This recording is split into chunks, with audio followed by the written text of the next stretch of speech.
pressure looks good. Traveling up. Roger, roll with Atlantis. Water towers can fly! Yes! Tango Delta nominal. Flight outside SC off. Bring in SC off. Yikes. You bet. Concur. We don't need any more of these.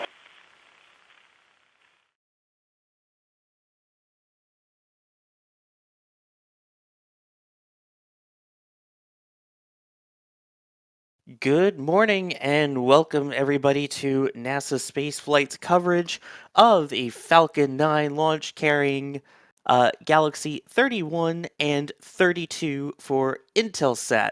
You are looking live at the rocket right now at SLC-40 at Cape Canaveral Space Force Station as we approach launch. I am seeing a bunch of 5x5s in chat, which means it's great that you can hear us. I am Sawyer Rosenstein, and we have in the field with us today, Chris Gebhardt. How's it going, Chris?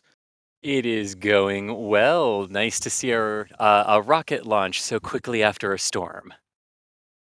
That is very true. It is good to see it out there. We also have Thomas out in the field. How's it going, Thomas? It's going well, Sawyer. Thanks for joining us. And it is a beautiful morning to head to space. And unfortunately, one last ride to space for Booster 1051. Yeah, we will talk about 1051's final flight in just a bit. And we also have Adrian here joining me in the studio. How's it going, Adrian? It's going absolutely fantastic. I love some rocket in the evening for me. Oh yeah, rocket any time of day I think is always good. Behind the scenes we also have Das, who is jumping around in the back there. Always around. That is very true. And a shout out to Kevin as well, who is going to be pushing all the buttons and pulling all the levers for us. Just a reminder for all of you out there, you are a part of this just as much as us, so if you have any questions, you can tag us at NASASpaceflight, and we will get to some of those shortly. But first, let's get a quick overview of today's launch as we approach 45 minutes to liftoff. Chris, do you mind filling us in on today's mission profile? Well, I do not, because if you've watched some streams of commercial satellite launches recently, you've heard this term before. The great C-band replacement continues. So this launch with the Galaxy-31 and 32 satellites, this is part of Intelsat's plan to clear the 300 to 400 megahertz frequency range for the FCC, the Federal Communication Commission's rollout of 5G. They have to have those bandwidths cleared by December 5th, 2023.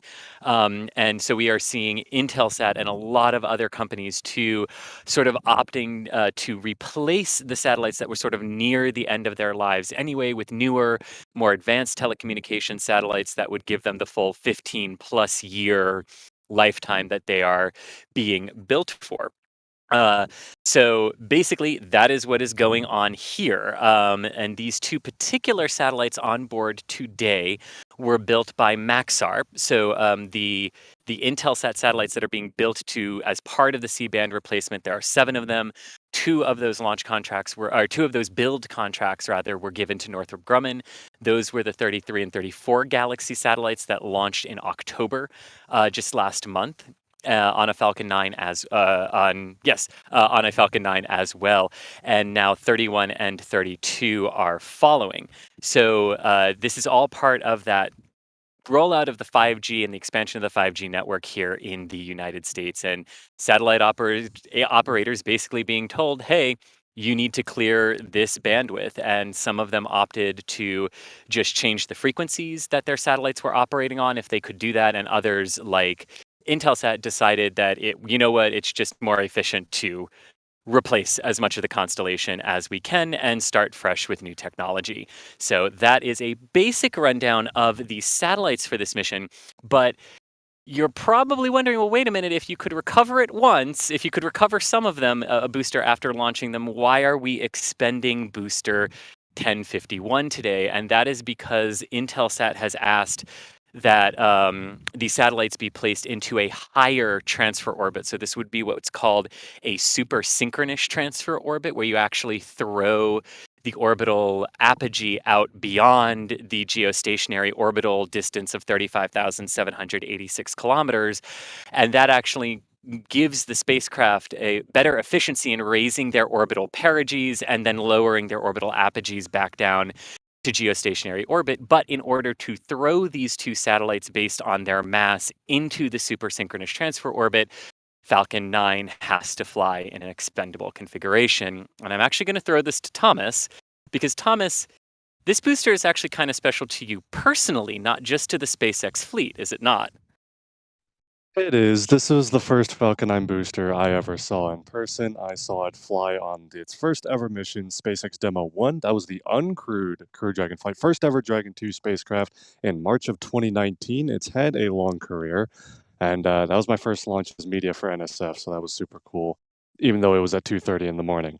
But yeah, so this booster has flown, beyond that mission, has flown as a mission for SiriusXM. It flew one mission from Vandenberg for the RadarSat Constellation mission. In between that, and as well as that, may take 10 Starlink missions to fill the rest of the manifest. This booster. Thomas actually. Thomas accidentally got unplugged there, so he'll be back in a quick second there. But yeah, the history of Booster 1051 is really impressive as well. And Thomas, I think you are back. Yeah, I just dropped my phone. Don't mind me. All good here. As I was saying, this booster has flown from all three of SpaceX's Falcon 9 launch sites. Only one launch from Vandenberg. Oh no, that's a complete lie. It went back to Vandenberg for a future Starlink mission. So it has flown from all three sites a couple times. But yes, a long history on this booster. And it is flying for the last time today in expendable configuration. The other note to add, in addition to the yes, it is being used to throw these satellites into a higher transfer orbit than normal, hence the expendable configuration. It's also worth noting that both this booster and 1049, which are the two oldest active Block 5 boosters, are both being expended on their next flights. 1049 is flying as early as next week on a Eutelsat mission, also going to help out with a higher transfer orbit to geostationary. And those are the two oldest boosters in the fleet, which probably lends us some additional context as to why, if the customer really wanted that kind of orbit, why didn't they buy a Falcon Heavy? Traditionally, SpaceX has indicated, although we haven't seen hard numbers on this, that a recoverable Falcon Heavy would be offered for less money than an expendable Falcon 9. So I think the other piece of this puzzle is also, these are older boosters. They were the first ones to become fleet leaders. They likely got some pretty major inspections and things like that. So it is also very possible that that these boosters have a shorter lifespan than some of the younger Falcon 9 boosters, because other boosters have landed on their 14th flight and are intended to fly again. So clearly 14 isn't the limit. So just some additional context there in addition to the mission to GTO. And I think the last piece of context there for the Heavy versus Falcon 9 part of this, Thomas, right, is the world is sort of undergoing a launch, quite a significant launch vehicle change, right, with the retirement of the Atlas line, the transition between Ariane 5 and Ariane 6. And while the next round of Galaxy satellites are indeed set to launch on an Ariane 5 rocket, those were very limited. Ariane 6 is late, so it also might have been just we need to get these up at this time. What do you have available? And SpaceX, looking at the busy Falcon Heavy manifest at the end of the year, went Falcon 9 is probably better. It's also possible they could have gone that route. Every time somebody says casually Ariane 6 is late, it's like for a European, it's like this needle. Just like Ariane 6 is late since 2 years. Well, to be fair, you could just say SLS right back at us. True. Yeah. We are even. And that's my I don't mean to be flippant. That's my way of saying every rocket family experiences delays. I mean, Starship was supposed to have flown a couple of years ago. So, per Elon's estimate. So yeah, every rocket has delays. Exactly. And just so you know, we are aware of that signal issue there with the camera, so that's why we, excuse me, have it on fleet cam for just the moment. As soon as we get it back, we will switch that back over. And in the meantime, while we're talking about the booster and its final flight, we have another interesting question here from Amiga Clone asking, how many Falcon 9 family flights have there been since the last time SpaceX expended a booster? Adrian, do you want to take that? Yes, and thanks to Alex for doing quick math here. So the last time, just to point that out before I answer this question, the last time that the Falcon 9 was launching in an expendable configuration was the in-flight abort test in 2020. So quite a bit ago, and since then the Falcon 9 launched 105 times. So that's quite a bit. If you include Falcon Heavy, it's 106, and it's 110 if you go back to Amos 17, which was the last time they expended a Falcon 9 with a payload going to orbit. So yeah, they are at this point reusable is kind of normal. So this is why we are talking about this launch. So yeah, there was some talk about this launch because it is not usual that we see a Falcon 9 in an expandable configuration on the pad at this point. That is really true. It's, again, like the other day when we had the Falcon Heavy, it's so bizarre seeing such a clean booster. In this case, now it's so bizarre seeing a flight that isn't going to actually try and land that first stage back anywhere. Let's see. We have another question here from KK who's asking, is the second stage painted a gray color this time? And if not, why? I think referring to the silver stripe that we did see on the Falcon Heavy flight. Yeah, I can take that one. There is no gray stripe on the upper stage for today, and the reason is that gray stripe is used as basically part of a mission extension kit. I don't know if that's what SpaceX officially calls it, but a kit that extends the mission, so I'm going to call it that, for the Falcon 9 upper stage. That is used to actually maintain a little bit more heat in the RP-1 kerosene tank during long coast phases, and it prevents the kerosene from freezing while the stage is coasting through space. And that would only be used on missions where there's a long coast phase between different upper stage burns. Today has no such thing. There will only be 2 burns on the upper stage. One will be into an initial low Earth orbit parking orbit, and then only like 20 to 30 minutes later at most, the upper stage will do a second burn to do the transfer orbit burn, and that's it. Recently, we saw it on a Falcon Heavy mission that was going directly to geostationary orbit, which meant after the transfer burn, there was a long coast phase and then a third burn to actually circularize at geostationary altitude. Today's mission is not doing that. It's going to a more energetic transfer orbit, hence the expendable configuration, but it's not going directly to geo. In fact, Falcon 9 can carry very little mass directly to geo. Falcon Heavy is much more capable for that. So no long coast phase needed, and thus no mission extension kit on today's upper stage. Yeah, and that's something me and this mission have in common. A lot more energy than last time, so considering the last one was 3 a.m. or so, this is a little bit more reasonable hour for these launches here. Um, Here's another unique one. Since we are going to a geostationary transfer orbit, we had a couple people ask, what will happen with stage 2 of this Falcon 9? Will it re-enter or will it remain in a parking/graveyard orbit? Yeah, usually, if I recall correctly from previous mission, they go for the orbit burns of the second stage.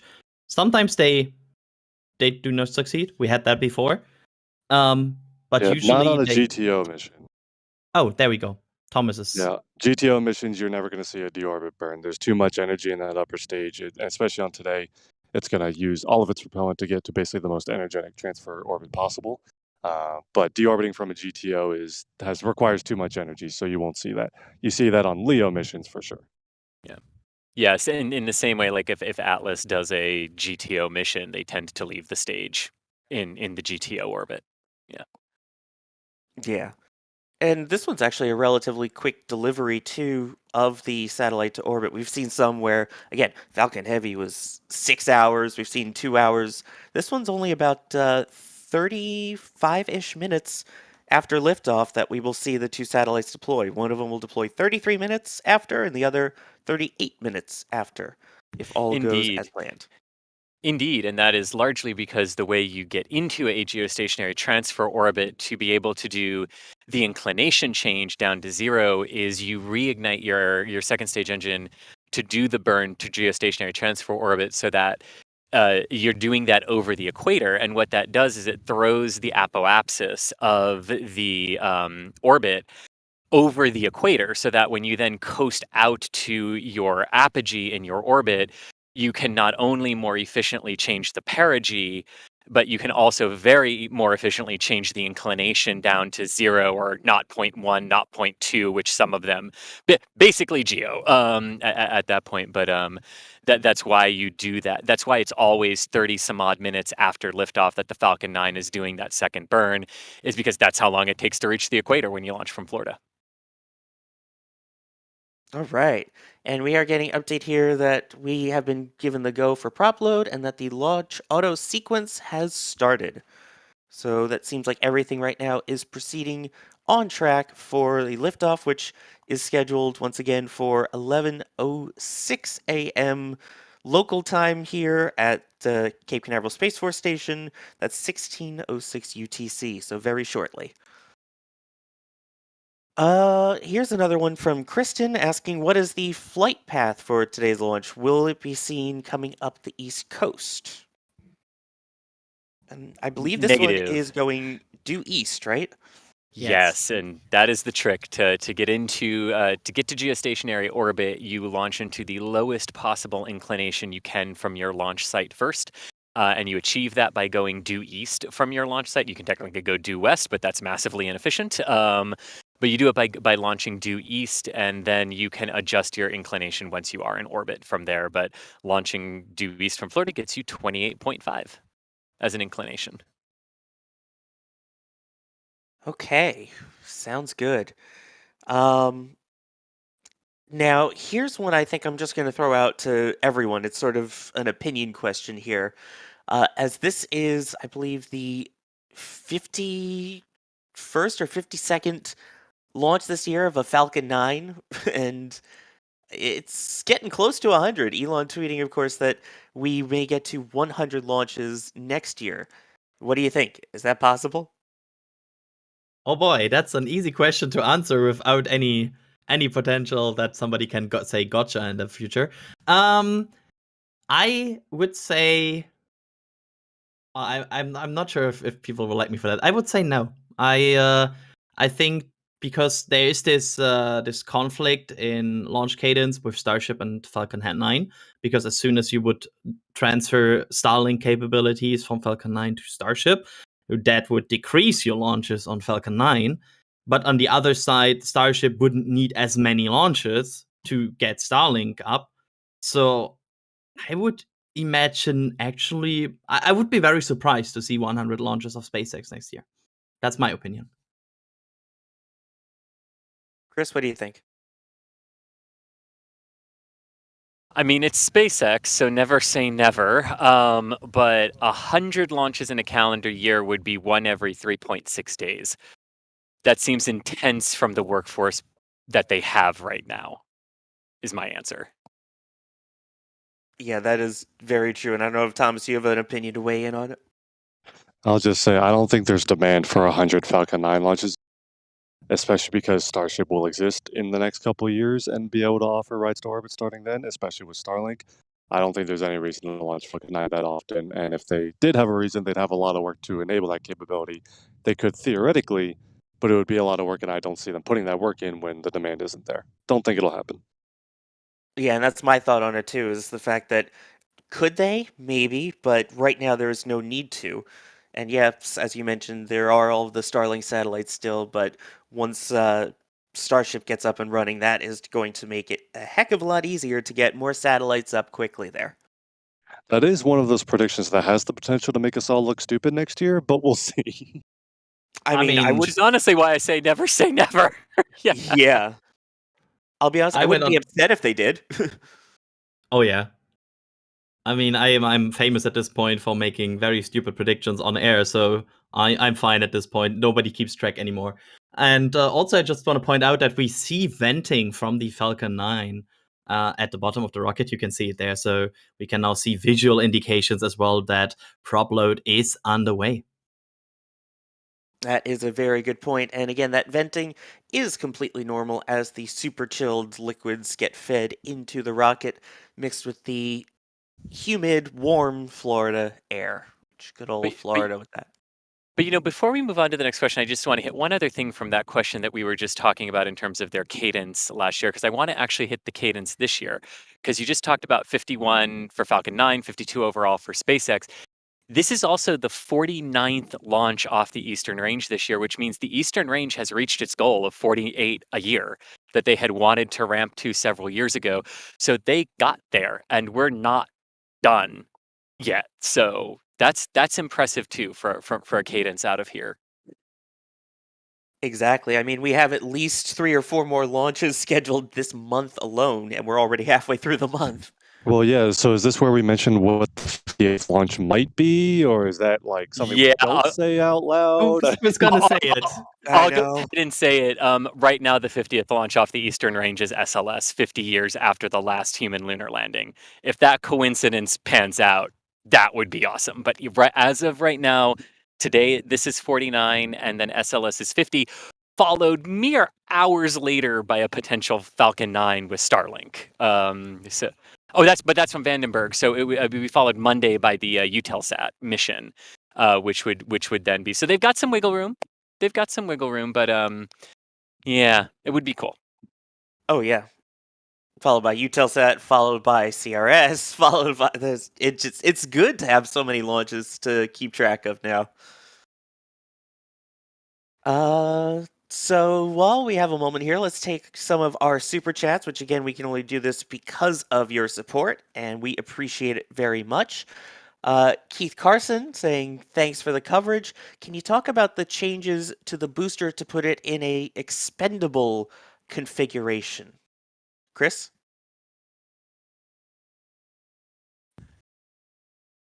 I am sorry. I was reading a message. Can you repeat that? Oh, no problem. If anyone else wants to grab it. Otherwise, it's what are the changes that are made to the booster to put it into an expendable configuration?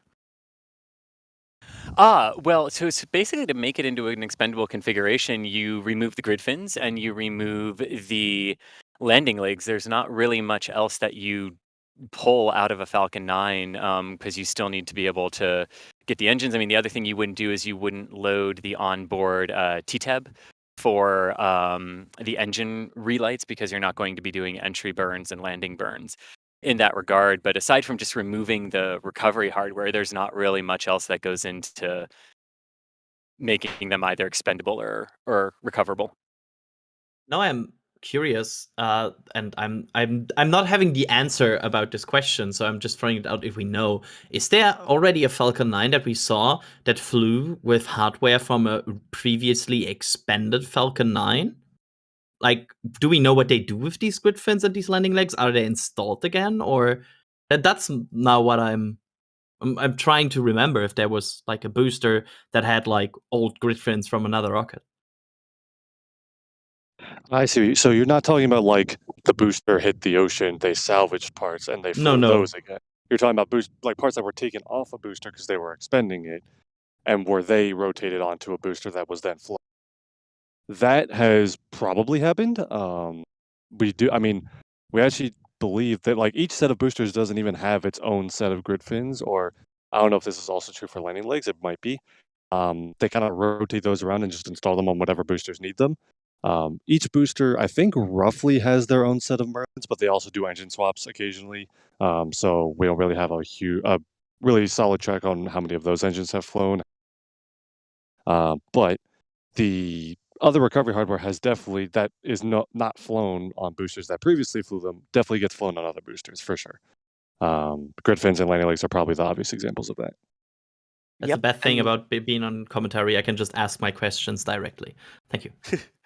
Yeah, in fact, hearing from Alex in the back channel that there's a lot of things that switch around. Obviously, the grid fins and the landing legs can be reused. The engines can be refurbished and reused. And in fact, Booster 1052 currently has Booster 1049's interstage.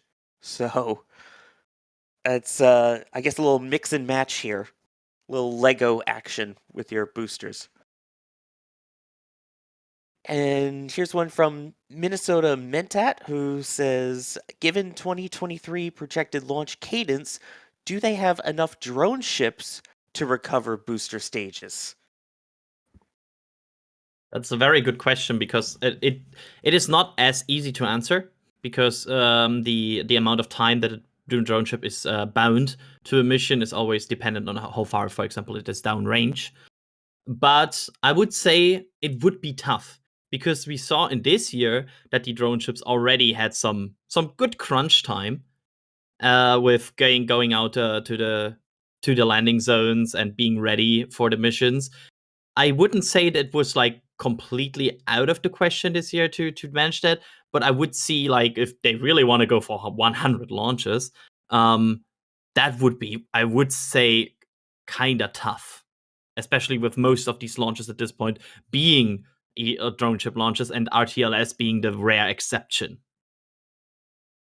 Yeah, that is a really good point. And again, so reminder, on the East Coast, there are currently 2. Just read the instructions and a short fall of gravitas. And on the West Coast, there is 1 with, of course, I Still Love You. So, I mean, I remember when we thought 2 was so many of, oh man, some of them are going to be sitting in port. And yet, even right now, as you can see, there's one of the drone ships with a booster still on it, sitting in port. Thank you for showing that shot, by the way. I mean, that's cool right there. 2 Falcons, 1 landed, 1 ready to lift off. And unfortunately, as we mentioned, that one will not be reused on the right side of your screen. So while we're talking about the boosters, we can take some of the booster-esque questions here as well. We have Nicholas asking, are they planning on recovering the fairings on today's mission? So will at least something be recovered? And I believe the plan is typically, yes, they will still try and recover them, but I recall even at one point that there was the concern of having too many of the fairing halves already that have flown and try to figure out what to do with all of them. I don't know if that's still the case for this one. Yeah, we do. There is I'm a recovery ship downrange. I forget which one, whether it's Bob or Doug, but they took a scenic route out to the site. They kind of went down through the Bahamas a bit and then up north towards the recovery area, thanks to Hurricane Nicole. But there is a ship downrange, and so we are expecting a ferry recovery attempt today. And it is Bob, it turns out, which is the ship currently downrange for that.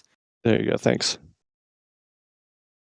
And let's see, we have one here from Jam asking, what about something like the flight landing computers? Are those still in these boosters that will be expended? yeah, Yep, go ahead, Adrian. I'm not sure that would be like, I'm not even sure if that is like a dedicated part of the hardware that is completely separable from the other Yeah, computers that exactly. are. So there are computers on these boosters. They are not just empty tanks. And yes, there is a computer that will at some point take over the landing, but I'm not sure if that is a computer that has no use besides the landing. So I would imagine that this kind of hardware also serves some purposes doing the startup of the booster, doing the fueling of the booster, and the flight of the booster. So I do not think they can just remove that, and I do not think they would build like redundant hardware, one for launching and one for landing. So I do not think it's taken off. All right. Yeah, that's what it seems like. And we are going to keep an eye on the screen for just a second here. We'll get back to questions shortly, which again, you can tag us at NASASpaceflight, as we are coming up shortly on the T-minus 20-minute vent. Otherwise known as Chris Bergen's favorite moment in a Falcon countdown. I was like seeing the But T-minus right on 20-minute vent. schedule at 2020. There it is. There we go. That is the T-minus 20-minute vent. That is completely normal, and as you can guess by us talking about it, is completely expected as preparations get underway to load the propellant for the second stage as first stage locks and RP1 load continues.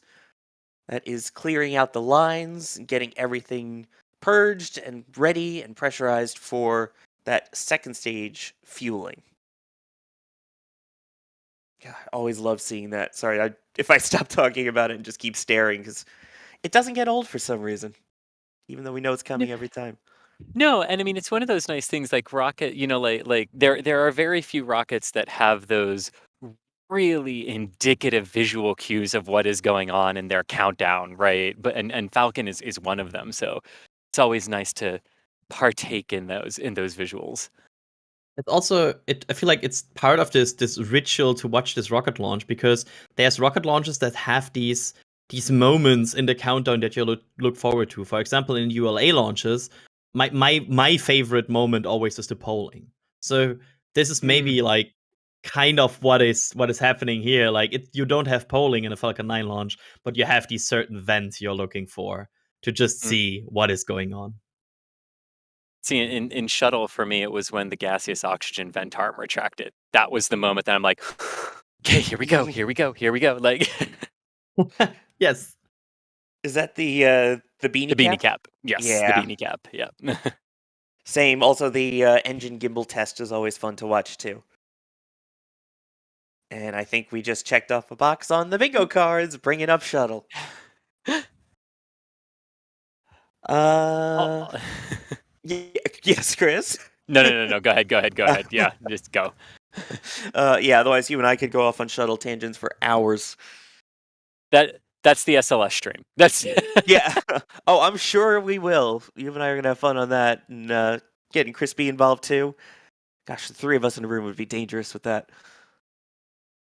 All right, let's see what else we have here, question-wise, from you guys watching here. Does SpaceX change the interstage for expended boosters, since the interstage has the grid fin hardware, and that's from Amiga Clone? To my knowledge, no. This is they just take off the grid fins.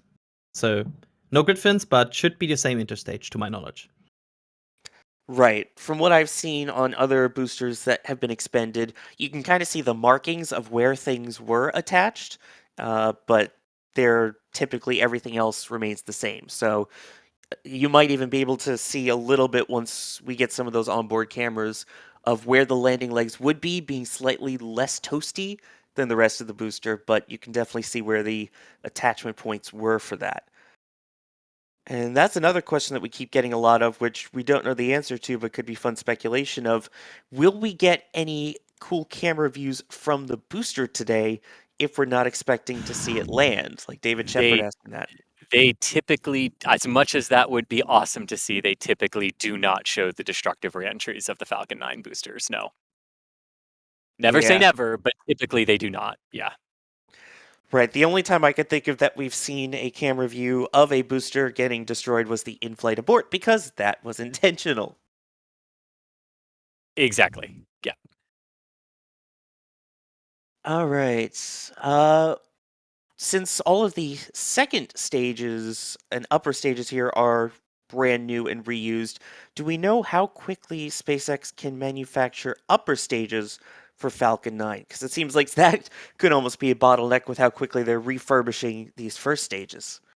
I feel like that's a very good question. Oh, go ahead, Thomas. Well, yeah, I was just gonna say at least their launch cadence, because obviously but I don't know if we have an upper bound. We do know they recently announced that they completed they said the 100th upper stage. I don't remember what the qualifier for that was, because there's been way more than 100.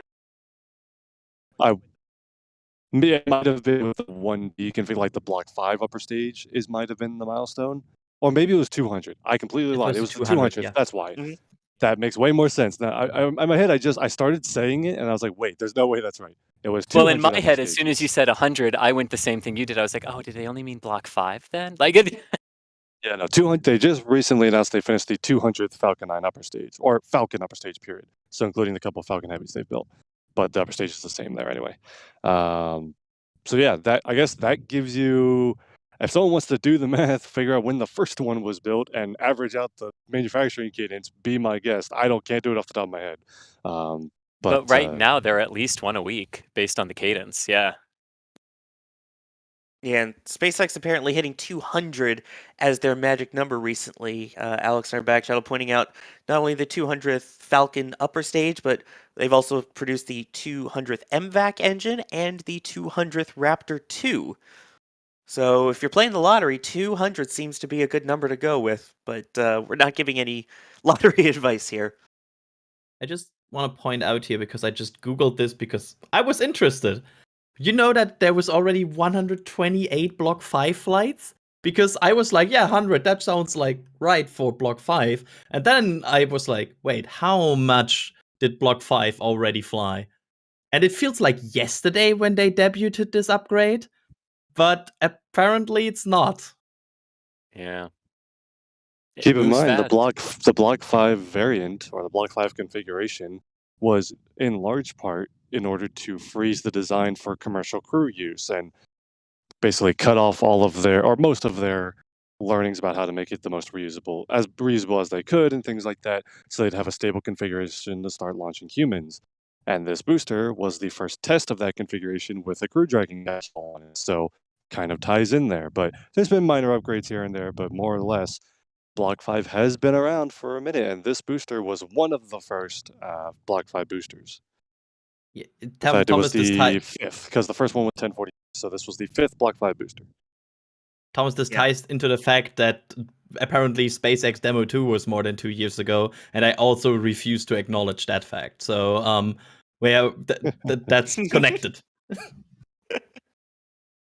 Oh man, yeah, wow. How time flies. I'm gonna ask actually a question to either Thomas or Chris out in the field there as we get into the later part of the count here now, about T-minus 13 minutes from liftoff.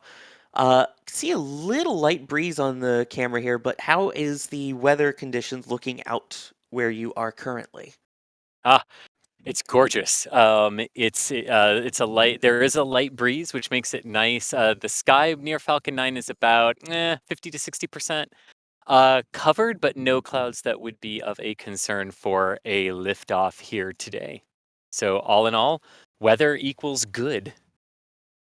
I love hearing that. And yes, you can see on the cameras there, looking out over Pad 40, a couple puffy clouds, but love seeing those blue skies in Florida mornings. And getting ready to hear the VAB squeal as Falcon 9 Oh. takes off. Oh, yes. Which, Chris, can you explain what that VAB squeal is? Because I know we heard it during Falcon Heavy even, and we talk about it, but what is the squeal? Well, I refer to it as the VAB doing its Scooby-Doo swamp monster sound. But basically, what it is that the Merlin engines and the frequency with which they operate on is very close to some of the resonance frequencies of the panels on the vehicle assembly building. So they will start to vibrate in resonance with the rocket, and they do make this weird, screechy sound on the panels. As the sound waves are hitting them. But what ended up happening on Falcon Heavy when the two boosters came back, the way they had the doors to the VAB open, giving it its air conditioning, which is how they air condition the VAB by opening different sets of doors. And the way it was aligned to the landing zones, it sounded like a bottle rocket going through the VAB when the two boosters landed. So yes, the VAB always loves to do weird sounds when Falcons and Falcon Heavies lift off, and it's cool. And totally safe. The VAB is fine. Yes. I'm glad I have the same kind of air conditioning in the summer than the VAB, just opening windows. Yeah, I think their windows are just a little bit larger than mine, just a touch, but yes. And yeah, I remember it was one of the Starlink ones again that I was there for before the first Artemis attempt, and you just hear that thing screeching during the whole liftoff, and then hearing that little bottle rocket sound during the heavy launch. Physics is cool, just saying.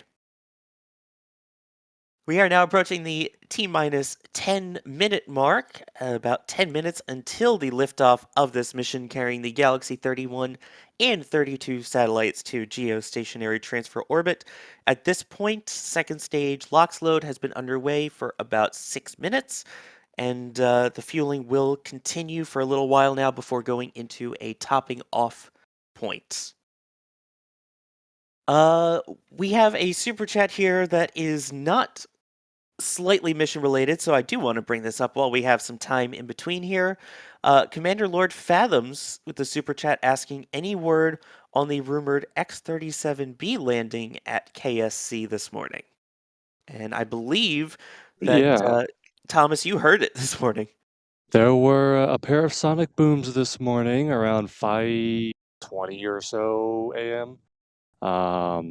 No official word on that front yet, but it is via the sonic booms that were heard and some airspace restrictions that have been discovered that were in place this morning. That is the leading theory. Stand by for official confirmation as always, but it's about that time of year we'd expect it to come back, yes. Yes, Yeah. we will And it keep. also kind of tracks, like Thomas is saying, not official yet, but it does sort of also track based on the cities in Florida that people heard the sonic booms very prominently this morning would sort of match the orbital inclination of a certain space plane. Yeah, that's totally secretive, but it does kind of have a dead giveaway of those sonic booms when it does return. Here's a question from Rodent, no last name. With this being the booster's final launch, how many launches has it done previously? And I know we touched on it briefly before, but this booster has quite the history, launching from all three SpaceX launch pads in the US right now. Uh, if you'd like, I can go into the exact details, or if anyone else has that list up. I mean, it started off its adventures launch manifest with the Demo 1 mission, which I would say is quite a start. Is And quite significant. In fact, I know you can't see it with cameras, but I am wearing my Demo 1 shirt with the Ripley mannequin that was on board in honor of this final flight. And then it went to launch RadarSat, Starlings, SXM, and will now finish its manifest on the Galaxy-31 and 32 mission with the last flight. Yeah, so yeah, quite a journey that this booster did so far, and it's kind of sad to see these go, which is weird because it's just a piece of hardware. It may technically be just a piece of hardware, but it's our piece of hardware. But Well, it's that's not actually ours, but But I mean, that's kind of cool thing about these boosters because we always discuss, like, I know there's some discussion sometimes in the NSF Discord about their favorite shuttle. I mean, not that often, but sometimes I heard. And yeah, it's interesting how people discuss their favorite shuttle, for example. And it's cool to see another rocket get to the point where people have their favorite booster. I feel like that's a cool reusable goal, not in the sense of a technical goal, but in a perception kind of goal.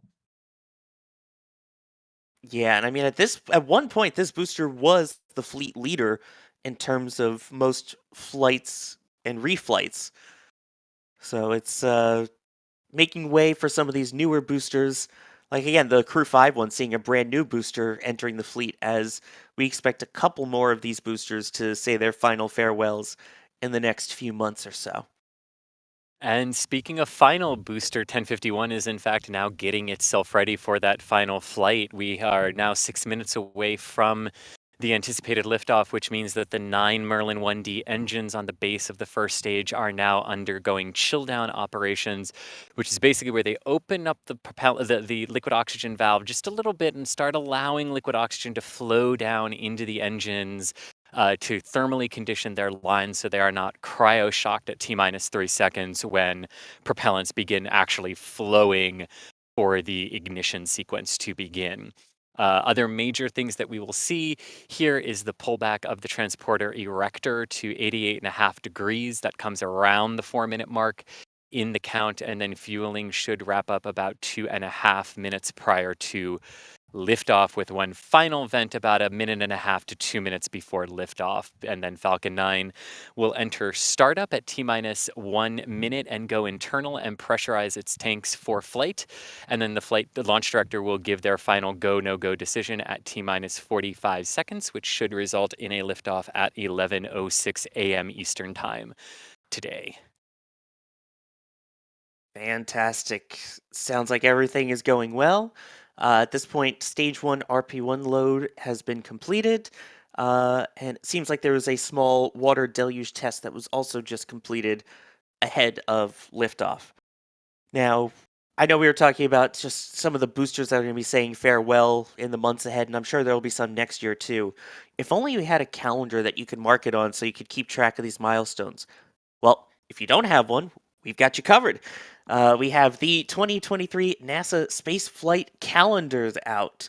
There are two of them, in fact. There is one that has all of the different rockets, including some Falcon launches in there.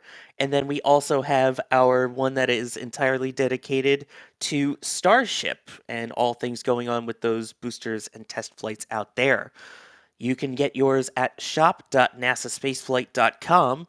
And I don't know, maybe you have another friend out there who wants one of the calendars and you want the other.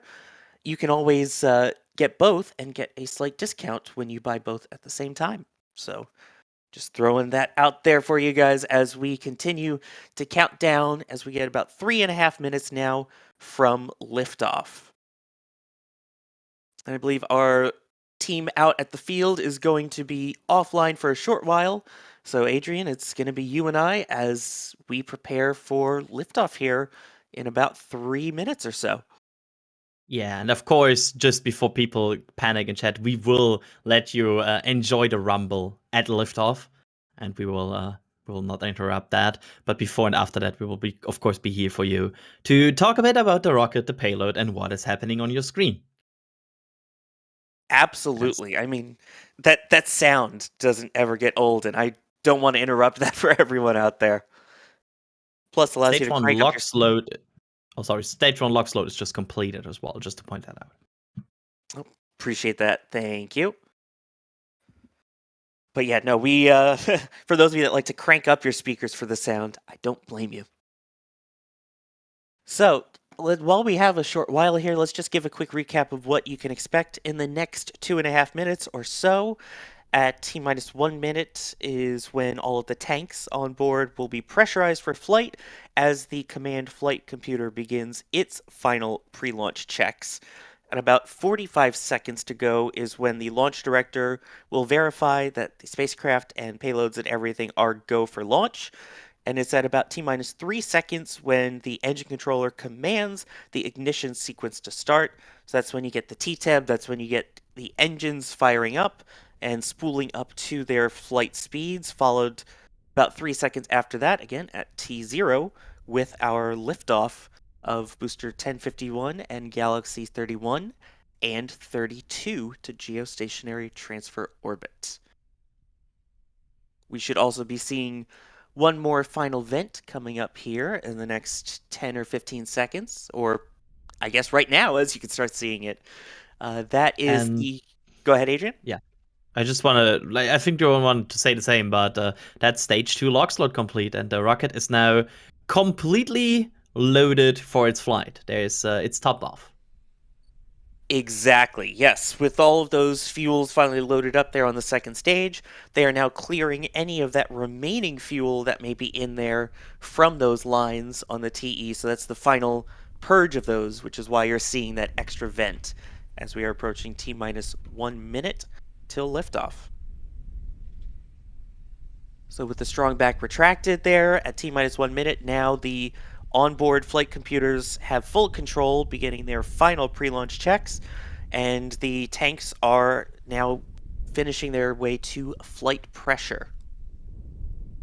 Falcon 9 is in startup, which again, that means the vehicle has control of everything now for the remainder of the count. And at this point, I believe we just got go for launch. It was just confirmed. There we go. We are go for launch in about 25 seconds from now. Everything proceeding nominally and on track. And as mentioned, with 15 seconds to go, once we get to liftoff, we will be quiet so you can hear the sounds and join you after. But for now, T-minus 10, 9, 8, 7, 6, about T-minus 5 seconds now.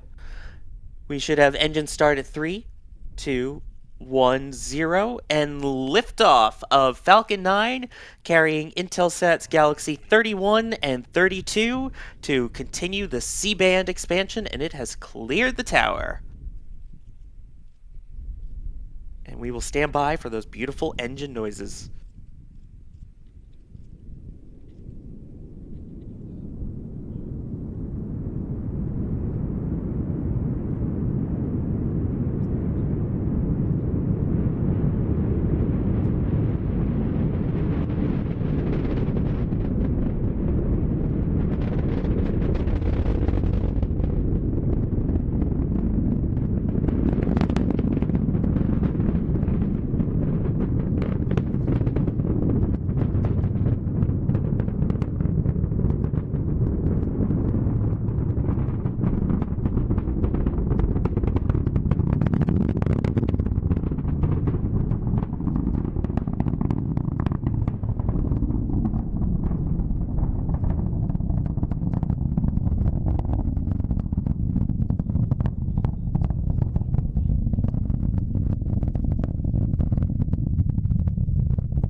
Oh, that sound does not get old. We are T plus 1 minute 30 seconds into flight. The vehicle has passed through max Q. That is when the most dynamic pressure and stress is on the vehicle. And it looks like it has pushed through max Q and is now going supersonic. And about 1 more minute to go in this first stage flight until MECO, which is, according to the published timeline by SpaceX, happening at 2 minutes and 43 seconds. So that's when we will say goodbye to this booster. Yes, the less than 1 minute of flight left in booster 1051's fantastic career so far as we get one last look down that stage from the onboard camera there. And that was a beautifully clear launch, too. This might be my German in me, but I think it could have been less clouds. I don't like clouds. I But mean, this is just me searching for the perfect. it made it artsy. We can go with that. Okay. Yeah, I agree with that. Let's find that common ground. Yes, we now are about 10 seconds away from a bunch of items in quick succession, including MECO, stage separation, and second engine start. So let's stand by for MECO. We have main engine cutoff, and we should be getting stage separation. There we go. Booster 1051 has separated for the final time. And there is ignition of the Merlin vacuum engine on the second stage, which is known as SES-1. And we should have about 15 or 20 seconds left until we see the fairing deploy. That's the nose cone type structure on top that has been protecting the two satellites as they went through the Earth's atmosphere. And now that they are getting out of the atmosphere and into space, they are no longer needed and will fall away. And with And that, that was farewell, B1051. I'm sorry, Chris. No, indeed, a farewell to B1051 did its job wonderfully. And the thing that I really wanted to point out there, because we talked about how this was a higher energy transfer as we see the payload fairings here separating from the top of Falcon 9 with Galaxy-31 and 33 inside. But if you noticed that first stage, when it cut off, though, the velocity was 9,700 kilometers an hour, which is about 1,000 kilometers an hour more than a standard geostationary transfer orbit drop off of the first stage. So that goes a long way into saying how much more they had to burn that stage to give that second stage a good starting velocity for the super synchronous transfer it's got to do here today. Yeah, that's got quite the extra zip. So, for our team that was out there, Chris, I guess we'll start with you on this one. How did that one feel? What was it like seeing that one? I mean, I hate to say fairly standard for a Falcon 9, but I mean, like you felt it in your chest, your shirt moved a little bit in the sound waves, and the VAB squealed like normal. So all good. It's hard to think that that's a normal thing. Oh yeah, VAB squealed like normal. It's fine. Yeah. The thing you Yeah, just see on there is ice. Let's just go with that right now. The white thing you see moving is ice. I love to Yes. point out the fact as a European, I cannot call a rocket launch normal yet. We'll get you here for your Delta 4 Heavy, Adrian. Don't worry. Oh yeah, I will be there probably next year in October, not for Delta 4, but for a certain other payload. But I plan to be in Florida next October. Ooh, yes. We will definitely welcome you here with open arms and open engine thrusters, valves, things. I tried. That was good. Open VAB Valiant doors. effort. There we go. That's better. We have about 2.5 minutes left in this part of flight, at which point the second stage will cut off for the first time of SECO 1, and then will be followed by an 18-minute or so cruise phase before its second and final engine restart.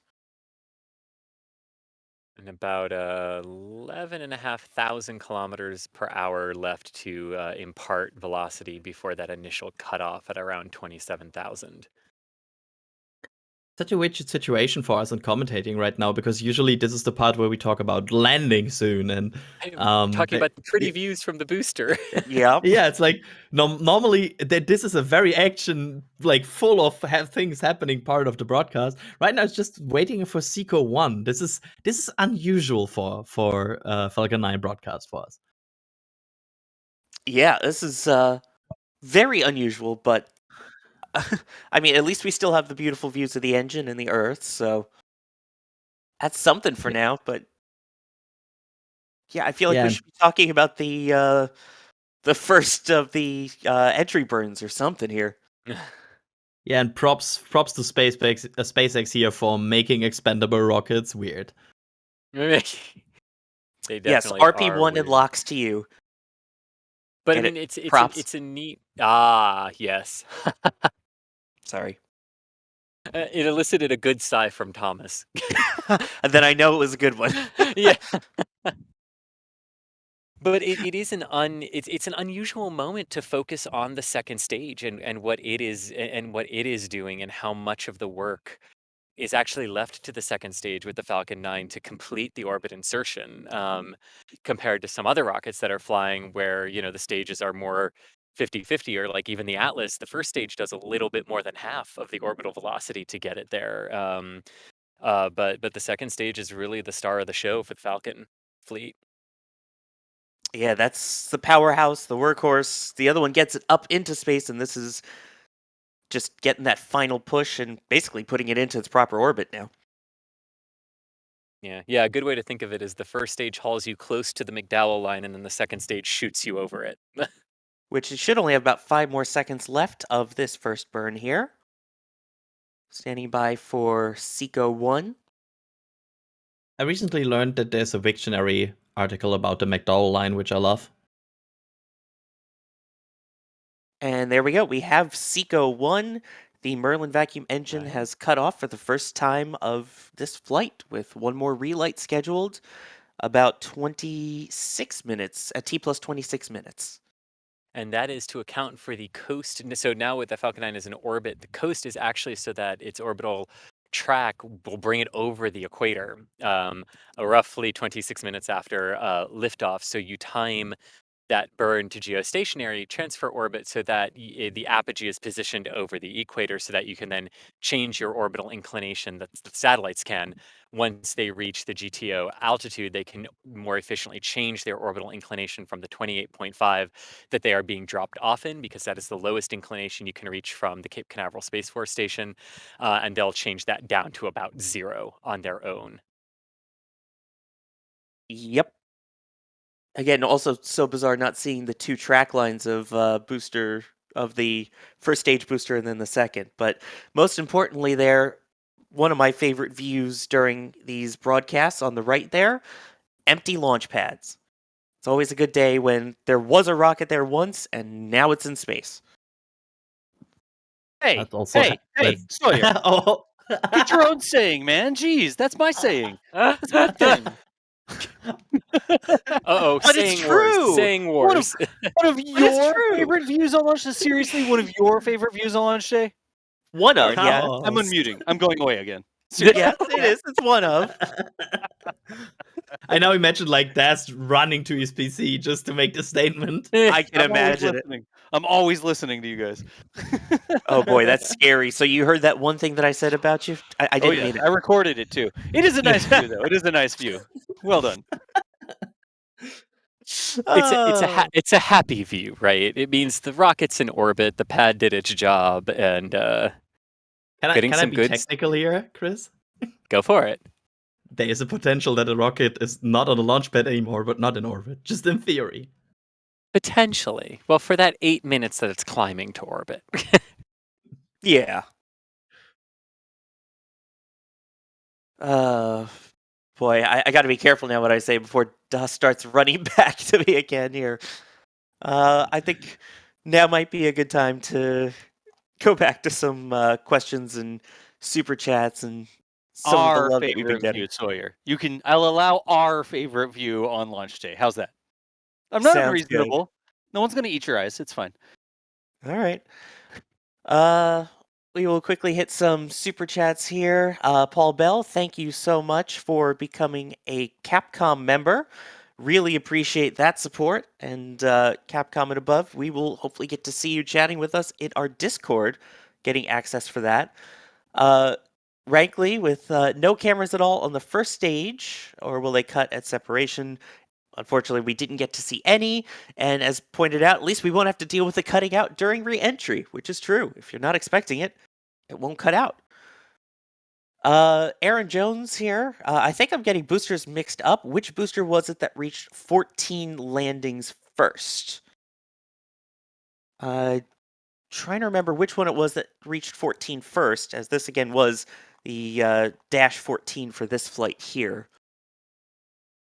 I'm sure someone in our back channels or somewhere will have that answer of which one it was. I'm trying to recall myself. Yeah, I just know it wasn't this one. This one only landed 13 times, so might have to get back to you on that. I mean, technically it landed a 14th time, just not intact in theory. Of which one hit 14 first. And still, thank you for the support. And Brett saying, I think one of my favorite things to look forward to is when the plume suddenly materializes out of thin air. I believe when I believe that's right after max Q as it goes supersonic there. You get all of a sudden there's just that trail that starts, and of course spreading out further and further as we get into that thinner air, right? So, yep. Right now, the second stage is continuing on its way, and I believe that is going to do it for our coverage here of the Galaxy-31 and 32 launch. So, I do want to thank everyone who's been supporting this launch today, including Thomas Berghardt, who is out at the site right now. Thank you, Thomas. Thank you very much. Thanks everyone for joining us. It was a beautiful day to go to space, and we'll catch you all with the next one. And also one more thing. Farewell 1051, and thanks for all the fish. Launched fish? I get the I'll reference. take references Adrian still doesn't get for 500, Alex. Also out at our site here, helping out with coverage is Chris Gebhardt. Thank you, Chris. Chris is not on comms, but I'm sure he says thanks Yes. everyone for watching. Yep, I'm sure. Yes. We also have here helping out in studio Adrian Bell. Thank you, Adrian. Thanks for having me, and see you all at SLS, right? Right? Oh yeah, we will hopefully see you all there. We also have behind the scenes helping out. We had Das, who apparently we now have a joint catchphrase. What? Joint catchphrase? Seriously? What? Oh boy, Custody of my catchphrase. I'm not sure I want to end the stream now because I know I'm going to hear about it. Thank you, Sawyer. Thank you. Good times. Hey, I only say it because it was a great catchphrase, or it was a great comment by you, so... Imitation is the most sincere form of flattery. I'll take it. Yes. Hey, at least I didn't say later, nerds. Yeah, that's good. That's over the line. Like, that would have been over the line. I would have just muted you, kicked you off the stream, and just finished it up myself. There we go. And of course, a huge thank you as well to Kevin Reed, who has been helping as well, controlling all of the fantastic views and everything that you guys have been seeing on stream as well. So thank you to Kevin. And thank you, everybody, for watching, for joining us, for all of your chats, and for all of your support. Don't forget, you can always keep up with what is going on at the Kennedy Space Center 24/7 with our Space Coast live cameras too. So we will get those. We will be able to get you over to there as well soon. So if you always want to keep an eye out, make sure to check that out. And thank you all for watching. And I think that will do it for us here at NASA Spaceflight.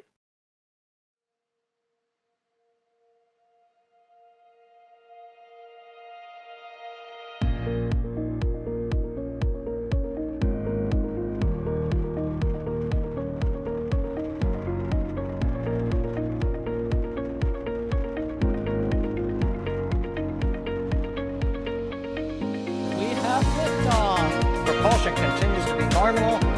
Our pressure looks good. Throttling up. Roger, roll, Atlantis. Water towers can fly! Yes! Tango Delta nominal. Flight sound SC off. Say again, SC off. Yikes. You bet. Concur. We don't need any more of these.